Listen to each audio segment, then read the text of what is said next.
gas, fire pit.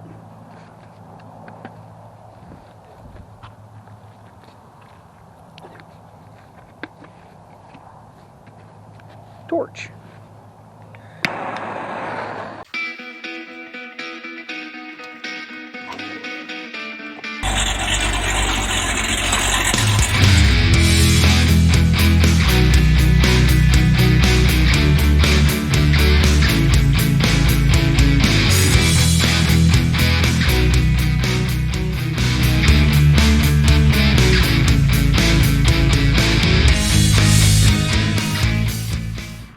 Okay, I need some more parts.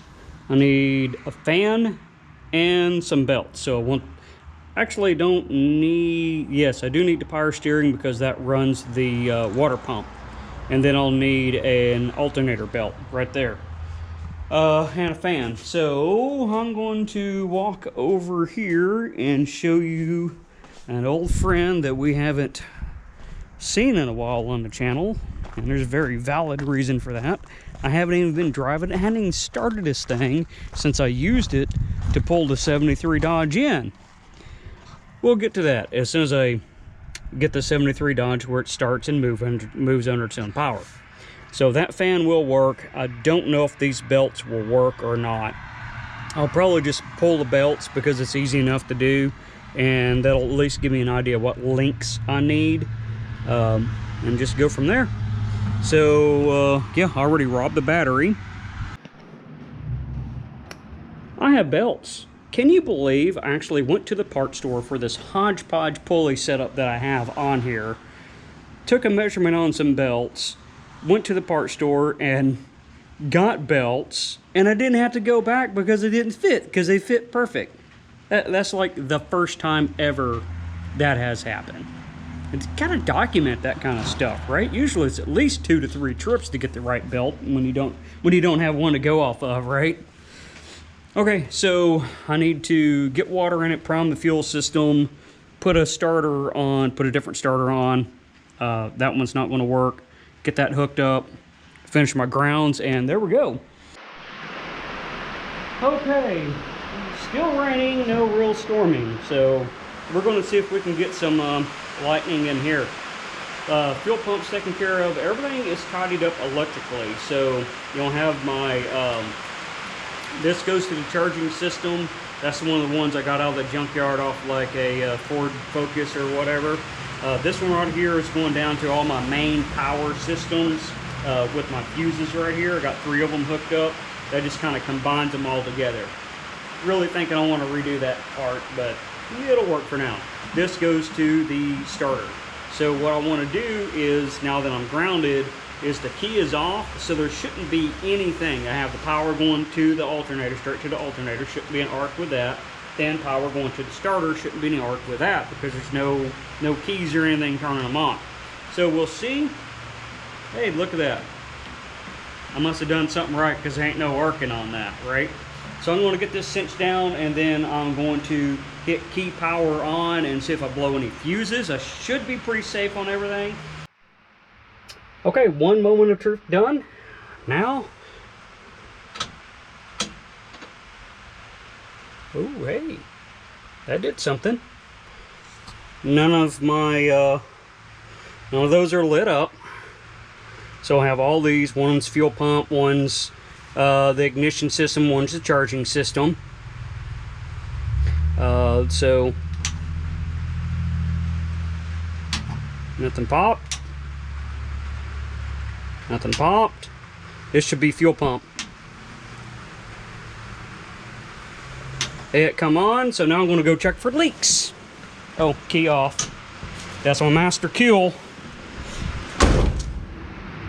Oh, no leaks there.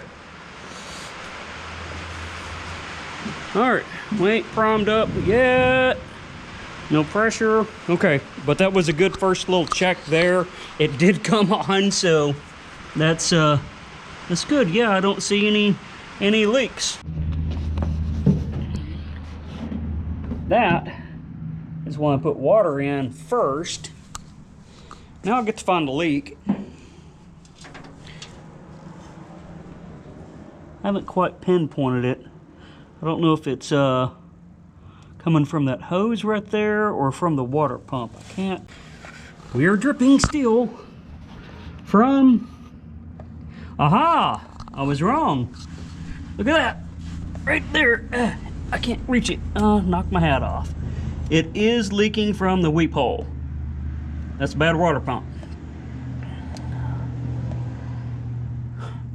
Yeah. Well, again, that's why I put water in. And my, got a drip here from the drain plug.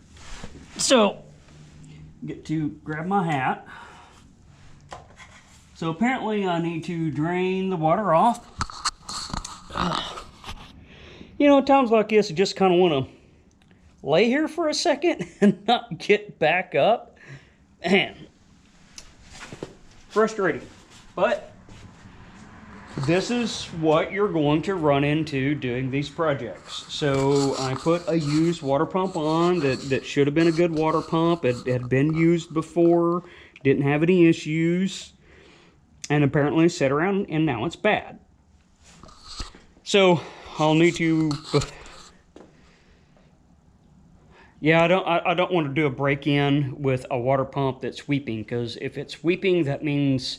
It usually means that bearing is bad, so I don't want to be in the middle of a break-in and then lock up a water pump bearing and have to stop the break-in. Because during a break-in process on a flat tappet cam, you need to have that good at least 15 minutes, 1500 RPMs without stopping. Because what that's doing is breaking into lifter to the camshaft. So you don't want to stop in the middle of that. I got a box in. So I have a dead water pump here and a Rock Auto box. What could possibly be in the box? Well, let's just get to it and see what we got.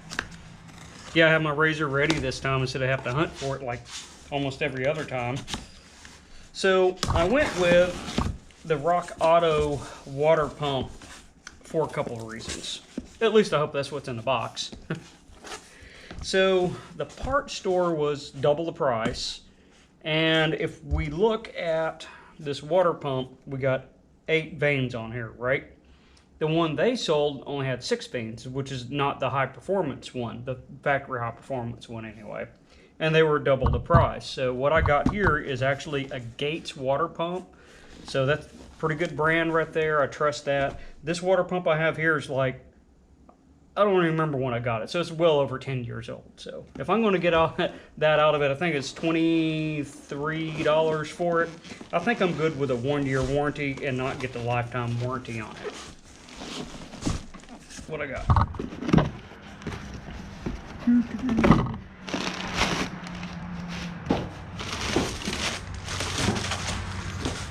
Oh, hey, they come with a gasket. They never come with gaskets. All right. And look at that, a nice 8-vane pump. Oh, wow, that's nice and machined. So you see how this one is old. You probably can't see that now, can you? You see how this one's all old and pitted and everything, and that's a nice machined surface. So yeah, that's very, very nice. What I may... No, I'm not going to do that. What I'd like to do, if I wasn't trying to get the engine started right quick, if I was in a different phase, would be to go through and clean this thoroughly and put a clear coat on it so I have that cast finished. You see, this right here doesn't have the cast finished. I painted it with that silver paint, that aluminum or whatever paint. That's what I do on the cast products whenever they get a little old, and it, you know, it makes it look a little better. New water pump is on, and no trickle, trickle, trickle. Yeah, I got 1 gallon in. I'm gonna dive underneath and just kind of see if there's any little small leaks in there. Would turn you around, but I'm sweating it. All of a sudden, November, we want to be 80 degrees and humid again because it's the south, and we're going to do that. All right, I need to get a little bit more gas in here. Finish the water off. Make sure the fuel pump's prime, get any fuel leaks taken care of. Then I'll need to pull the distributor out, do another good prime on the engine because it's been a little while. And then bring number one up, retime everything, and make sure everything is in time and ready to go. Okay, here's a little thing you can do with timing. So I know I have my strip on there, however, it'll come around to top dead center twice. One of those is firing, right? The other one is not firing. A trick to that is pull your number one spark plug out, hook up your compression gauge to it, and just slowly bump the starter, bump, bump, bump. And what I see is I now have pressure. It's building cylinder pressure, so now since I set my mark when I build the engine, I made sure that the damper and everything was on true top dead center. Put my timing tape down there. I know you can't see it, it's right there. Put the timing tape on there, and I made sure that was accurate. Now I can come through and set it to like 10 degrees or something before top dead center. My timing's set.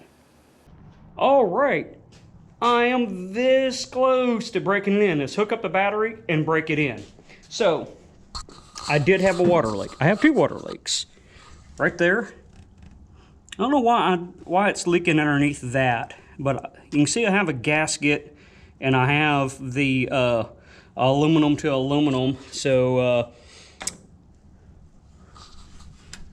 I ain't going to worry about it for break-in. And then I have over here where this bolt goes into the water jacket. I think I need a longer bolt and put a little sealant on there, but that ain't going to keep me from breaking it in. So my next step, actually I'm going to pause for now and get a break and make sure I'm mentally focused and then get to the break-in.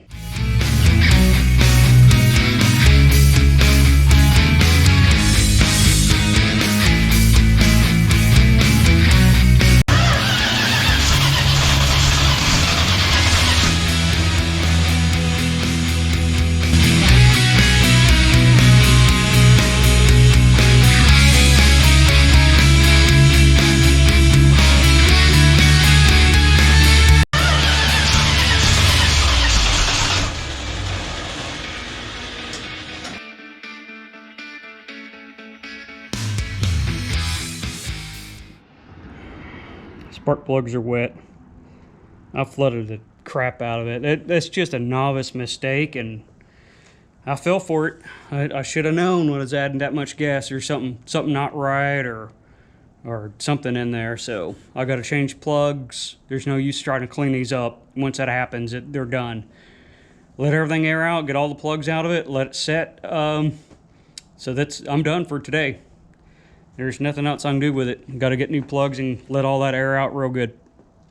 And try again.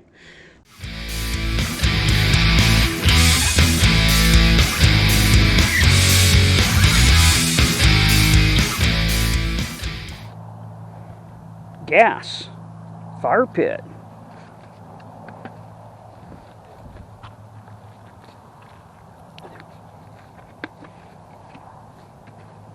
Torch.